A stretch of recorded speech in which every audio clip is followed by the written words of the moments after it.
Her Quinceañera by GamerBearMira. Today was Mirabel's 15th birthday. She woke up in a good mood, happily knocking on the doors, ignoring the strange looks she got when she skipped down the hall happily to the dining room. As they were breakfasting, Mirabel was a bit confused. No one had said happy birthday, or even mentioned her birthday. Strange. Maybe they're planning a surprise, she thought to herself. Yeah, a surprise party. As she went about the house doing menial tasks, she thought maybe she should get some info off of her family.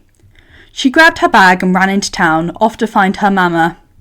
Hola, mama, she smiled at the older woman, her smiling back. Hola, Mirabel, Julieta said, passing a couple of empanadas to the carpenter, who had broken his finger with the hammer again. What brings you here? Oh, nothing. I was going to ask you, are you baking any cakes today? Mirabel smiled. No, Nina, she laughed slightly. Not that I know of. Julieta turned her back from Mirabel, passing out a bit more food. I'm a bit busy. How about we talk a bit later? Mirabel's smiling face faltered a bit, but she quickly bounced back. Okay, I'll see you later, she said, hopping off to find Isabella. Perhaps she's trying to hide it from me. I'll see it later tonight, she thought as she came up to her eldest sister. Hola, Isabella, she said, a bit of a fault in her voice. Isabella made a bouquet for a man about to go on a date. She looked at Mirabel, looking her up and down. Mirabel, she muttered, animosity present. So, are you doing any special arrangements today? Mirabel asked, ignoring her tone. Isabella scoffed. No, not that it concerns you. Why don't you go and help out somewhere else?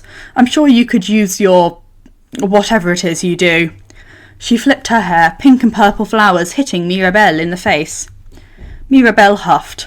She expected this. Turning on her heel, she went to go find Luisa. She's just a bit busy. If I'm lucky, I might get a bouquet, she thought. Luisa came into view, picking up donkeys. Again. Hola, Luisa, Mirabel waved, following her second oldest sister. Hola, Mirabel, Luisa said, not letting herself stop picking up donkeys. So do you know anything, I don't know, special going on at Casita today? Mirabel asked, following her sister. No, Luisa said. Just as she was about to ask why, another villager called for her. Can we continue this later? I gotta go, she said, jogging off. Okay, Mirabel quieted down at that last part. Well, maybe she's waiting last minute, Mirabel thought. Off to find Dolores then. She spotted Dolores not far away. Hey, Dolores, have you... Mirabel was cut off. Before you ask, no, there isn't anything going on at Casita. It's just another day, Dolores stated, looking at Mirabel. Ah, okay then, Mirabel said, walking off. There was a thought, but she quickly pushed it to the back of her head. No way, she thought. After being in town for hours, she could see the sun setting. Everyone had gone back to Casita except her. Oh, I need to get ready. Mirabel quickly made her way to the house. Being greeted by the house, she looked around. No decorations, no one hiding, no food, nothing. Everything was the same. Mirabel was just about to ask Casita, but it decided against it. She didn't want to spoil the surprise. Mirabel, hurry up, dinner's ready, Julieta yelled. Okay, let me wash up. Mirabel quickly dashed to her room, giggling.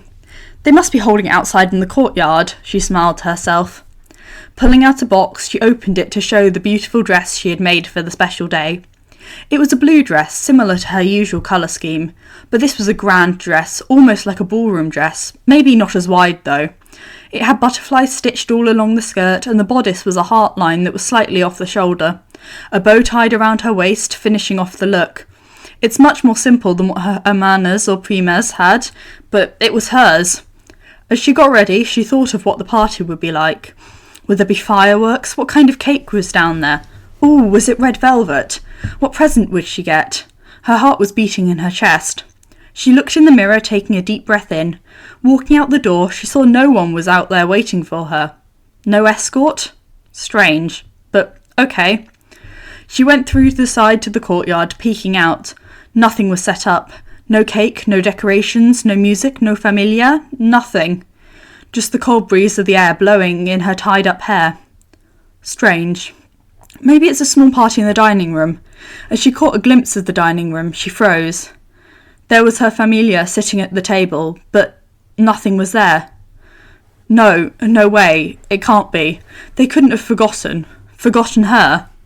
Mirabel's throat went dry and her breath hitched. Tears stung in her eyes as it hit her. They had forgotten her 15th birthday, her quinceañera. They had forgot. "Mirabel," Julieta called again. "Are you coming down?" Mirabel was snatched out of her own head as she heard her mother call. No, Mama, I'm not feeling very hungry. I don't feel well," Mirabel said, voice starting to crack. "If you don't feel well, you should eat," she said. A harsh whisper hushed her. "No, I don't think. I'll just turn in for the night," Mirabel said, her last word a quiet sob. "All right, I'll leave you a plate on the counter," Julieta yelled. Mirabel quickly made her way back into the room, stifling sobs. She flung herself onto her bed, not bothering to take her dress off or take down her hair. She cried into her pillow, thoughts rushing through her head as she sniffled and cried.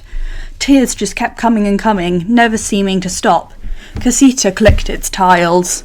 Mirabel turned her head from the pillow, tears still flowing. "It's okay, Casita. I'm sure they were just really busy," she said, breaking down again at the last few words. "Who am I kidding? They forgot, Casita. They forgot my birthday. I thought..." She put her face in her hands as Casita moved the shutters. A squeak came from the dresser. Mirabel looked up and saw a rat. "Huh?" she hiccuped.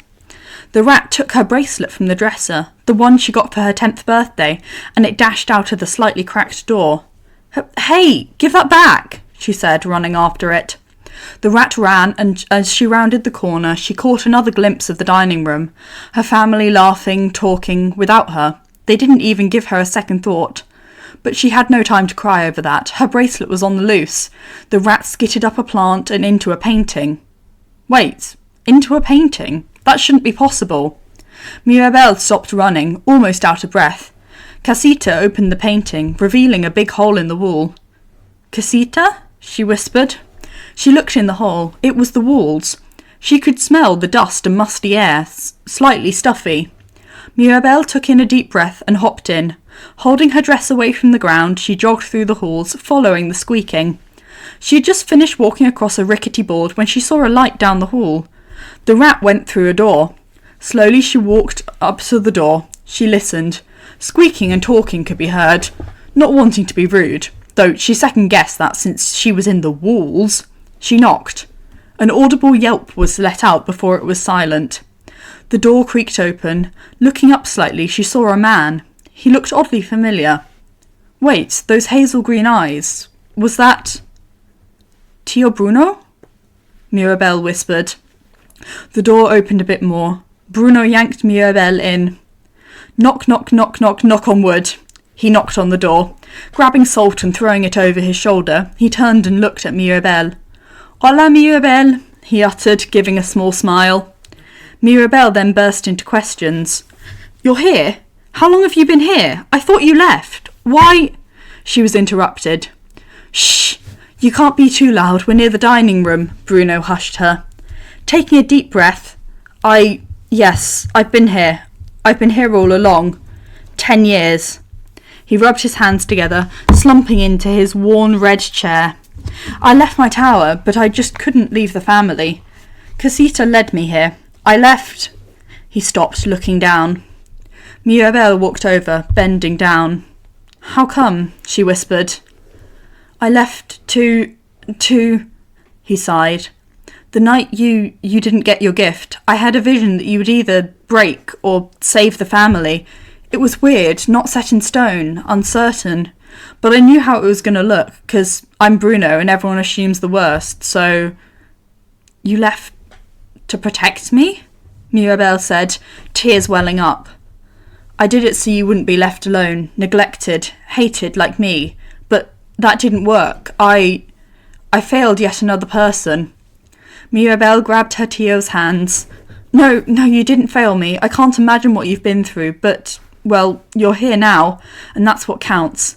Besides, I'm glad I'm not alone today. She looked away, sitting on the floor. Bruno looked at her sadly. I saw. They forgot, he uttered. Mirabel sniffled, a lump in her throat. Yeah. Her voice cracked. Bruno couldn't handle it any more. He'd make it up to her. He stood and picked Mirabel up, much to her surprise. He sat her in the chair. Tio, what are you... She quieted down as he rummaged around his little room. Where did I... Ah! He came back with something behind his back. Mirabel looked up at her estranged uncle. Tio? Bruno held out a small wooden crown. It was carved by what looked like almost a dull knife. It was surprisingly intricate. Little swirls and dots danced along its frame, and on the tip was a butterfly.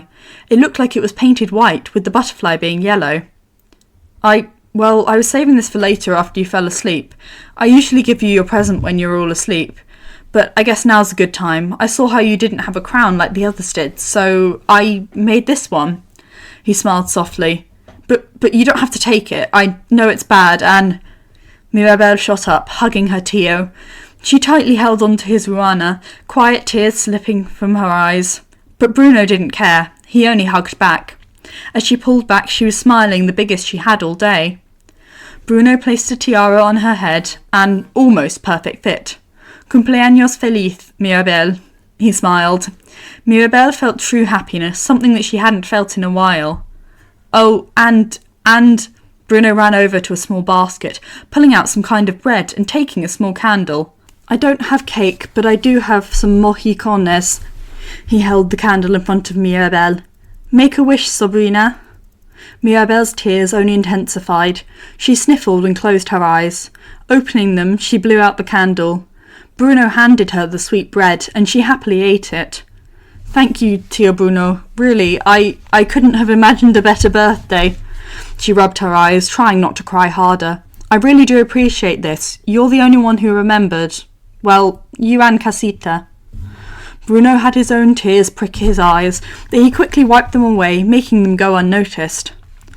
One last thing, he said, walking over to an old record player. He took out an old-looking one vinyl and put it in there. It started playing a waltz song. It was quiet, but there. May I have this dance? I'm not your father, but... he said, holding his hand out. Mirabel covered her mouth with one hand and grabbed Bruno's hand with another. They began dancing back and forth to the song. As it came to an end, Mirabel giggled while doing a curtsy, and Bruno bowed. Thank you, Tio. I needed this tonight, really. I'm just so glad that I got my quinceañera. You and Casita are the only ones who remembered, and Her breath hitched. Bruno frantically came over, awkwardly hovering over her shoulder and back. He finally rubbed her back, guiding her to the red chair. Hey, it's okay to be mad at them. They had no right to do that. No one, and I mean no one, should have to go through that. I don't want you to go through what I had to. Never. I will always protect you, Sabrina, he said. Mirabel looked up at him, smiling. Tio Bruno was so much nicer than she initially thought. Her familia had made his name so taboo, and his stories made him out to be scary, when actually he was probably the kindest person, other than her own mother. Now, for your last gift, you get a sneak peek at my newest episode for my telenovela, he said dramatically. Mirabel clapped as Bruno grabbed a couple of rats and set them on a stage. It was actually very entertaining. From what she was watching, the aunt had amnesia and had fallen in love with her own nephew. The nephew was trying to explain to her what had happened, but she was dead set on him. And another girl who was into the nephew tried sabotaging her, but it quickly backfired. Mirabel was watching with excitement. Seeing how happy his Sabrina was, he continued on for 3 more episodes. But, Ricardo, I love you, Bruno said in a falsetto. It is not meant to be here. I cannot, Bruno says in a deep voice. He looked over at Mirabel to catch her reaction, only to find her asleep. He smiled and set down his little rat friends, letting them run off to wherever. He picked up his Sabrina carefully, walking out of the room and down the hallway. His hood up, he hopped out of the painting. Casita was dead silent, not a peep to be heard. and he made his way to the stairs. He caught a glimpse of something in his vision. A shiny door, in the hall, next to the nursery. He stared up at the second door, Mirabel in his arms still. He stood still. It was real. The golden particles floating off. He couldn't see it. He stared in awe. Mirabel stirred, and the golden light shimmering in her glasses and causing a glare. Tio, what? She stared as well. The door caught her attention. She was wide awake now. Bruno set her down, and they both stared. Mirabel looked at Bruno, who was looking at her as well. Tio Bruno, is this real? She breathed out. Bruno looked at the door for a minute. Yes, it is time. You'll finally get your door, he excitedly whispered. Mirabel laughed lightly, not believing it. Casita, did you? Mirabel questioned. Casita then made a light shine on her, and the tiles leading up to the door were turned red. Bruno was quick to understand, moving out of the light. Mirabel sat, blank. She snapped out of it as Casita clicked its tiles. She adjusted her tiara and glasses, straightening out her dress, and wiped her tears. Taking a deep breath, she stepped forward. She was shaking. What if it didn't work? She could see her tiny self walking up the stairs again. Another step. No, this time is different. Step. But if it happens again? Step. Stop. She was breathing hard. Bruno noticed his Sabrina, frozen. He walked up to her and took her hand. Mirabel looked at her Tio. What if it doesn't work? She whispered. It will work, I promise, he whispers back. Mirabel nodded, looking forward again. It would work. She walked the red path, coming up to the red path. As she went up the stairs, she squeezed her Tio's hand, and he squeezed back. After what seemed to be only a moment, she was in front of the door. She stared, remembering it disappearing like last time, the gold fading to nothing, her family's concerned or scared looks, the whispers. She was shaking again, her hand pausing mid-air when she went to grab the knob. Bruno turned her towards him. Mirabel, you can do this. This is your night, and it will not go wrong. I will make sure. Now, you open that door and get your gift, he encouraged her. Mirabel took in deep breaths. I got this, she said to herself. She was about to grab the knob. She hesitated. Reassuring herself, she grabbed it. The light shined brightly, the brightest she's ever seen. She watched with absolute happiness and joy as her name became etched at the top. She gasped as the illustration came into view. It was her, eyes closed. She had butterflies, and they seemed to circle around her. The background was what looked like to be the Encanto, with a crack, but the butterflies covered it up, almost as if it was broken, but fixed by her. She felt a warmth in her heart and body. Was this what it felt like to get a gift? She looked at her palms, and suddenly gold butterflies were forming in them. They sprouted from her hands, swirling around her as she giggled happily, and a couple even landed on Bruno. I think they like you, Mirabel laughed at her uncle. Bruno had some on his hood and shoulders. Yeah, he laughed. I think they do. But you should open your door. Let's see what's in there, Bruno ushered. Mirabel opened the door. Inside it was huge, maybe just a bit smaller than Isabella's room. It had a large tree in the centre, from which hundreds of different kinds of butterflies were perched. In one of the branches she could make out a big bed with lots of pillows and blankets. Around the tree was lush green grass that had flowers of all types, some she had never seen. Not even Isabella made flowers as beautiful as this. There were what looked like small stars hanging from her ceiling, which looked like the evening sky. In another corner, Mirabel's sewing machine had been placed neatly, her sewing machine on a wide desk that had plenty of workroom. It's beautiful, she gasped.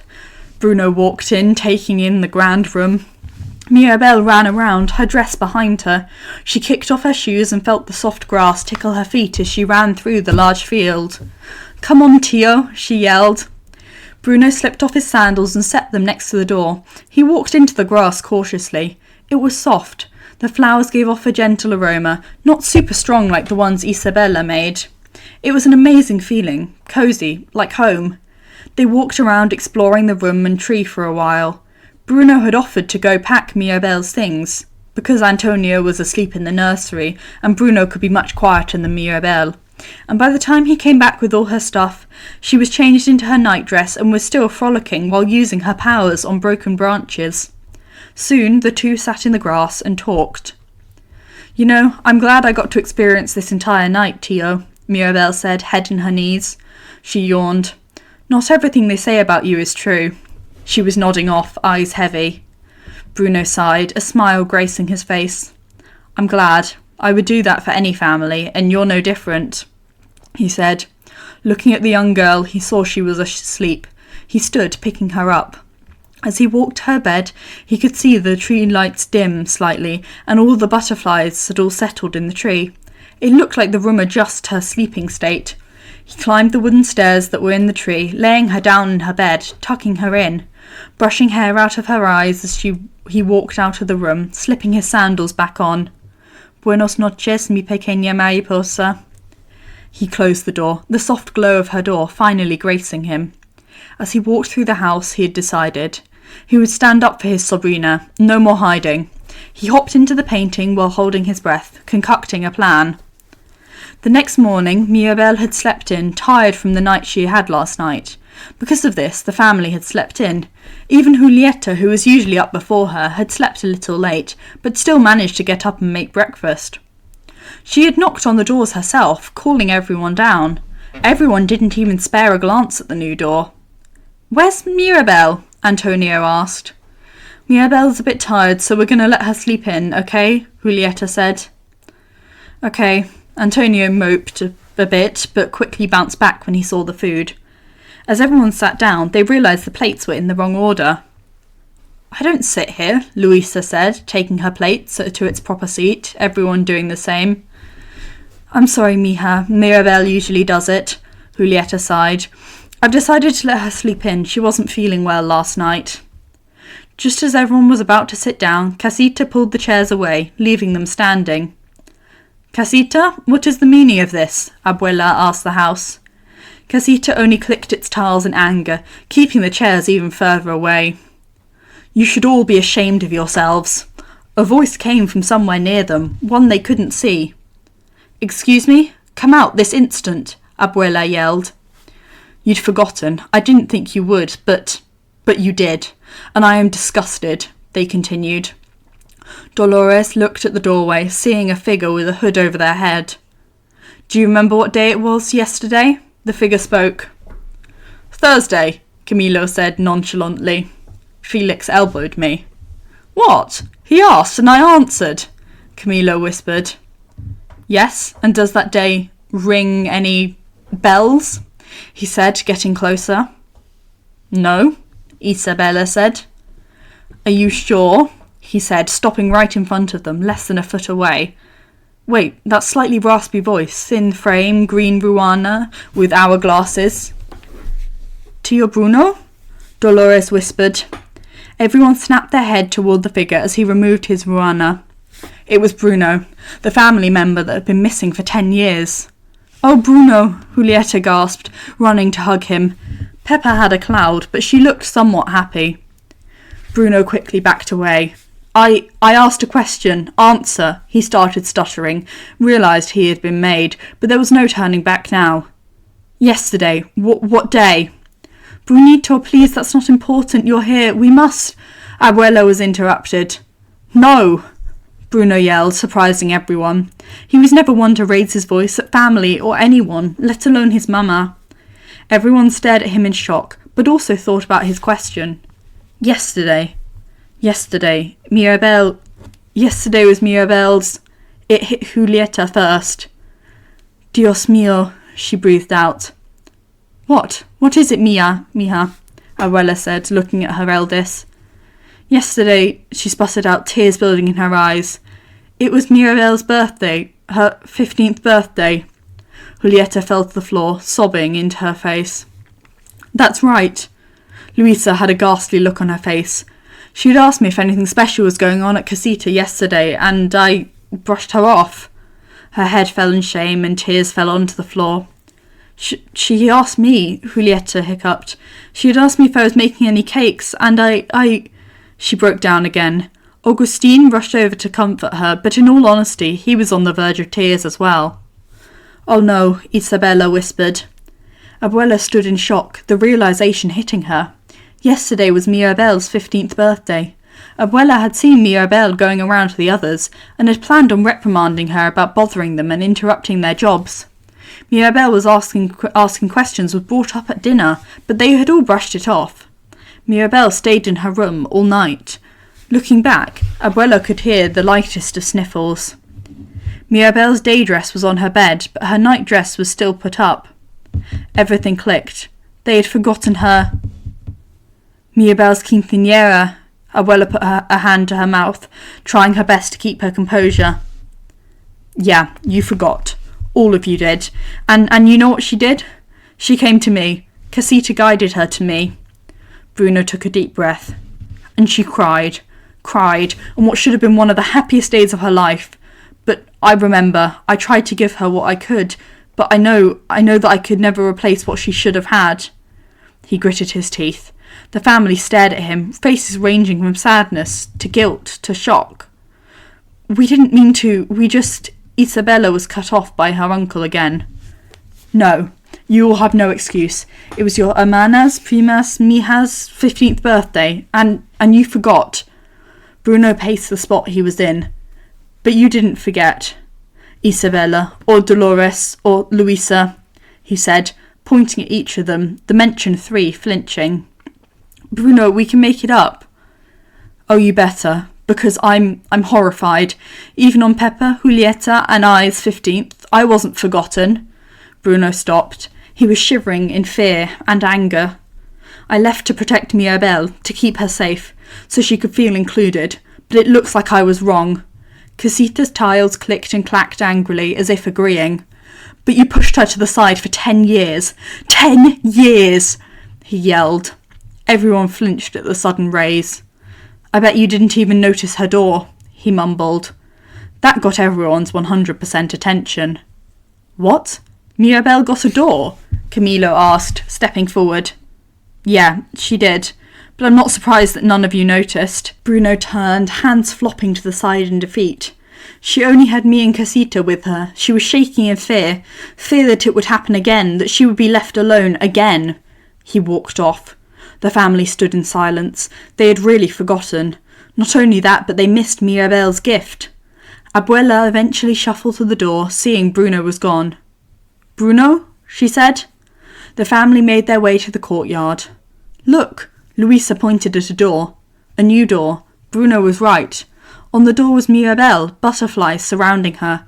She looked so happy. Abuela was the first to say something. We need to apologise and make it up to her. I realise that I've been hard on Mirabel. Even without a gift, she didn't deserve the treatment I gave her. I should have heard her out. I should have loved her more. Abuela spoke up. Everyone agreed. They also could have done better for her, and now they would. As they made their way up the stairs, they noticed Bruno's shoes by the door. Hesitantly, they took off their shoes, setting them next to Bruno's. Casita, can you open the door, please? Julieta asked. Casita clicked its tiles, and the door slowly opened, revealing the room. The soft grass immediately seemed to calm them down, to the point where Peppa's cloud was small, slightly grey. Isabella gasped at the flowers, seeing some unfamiliar ones.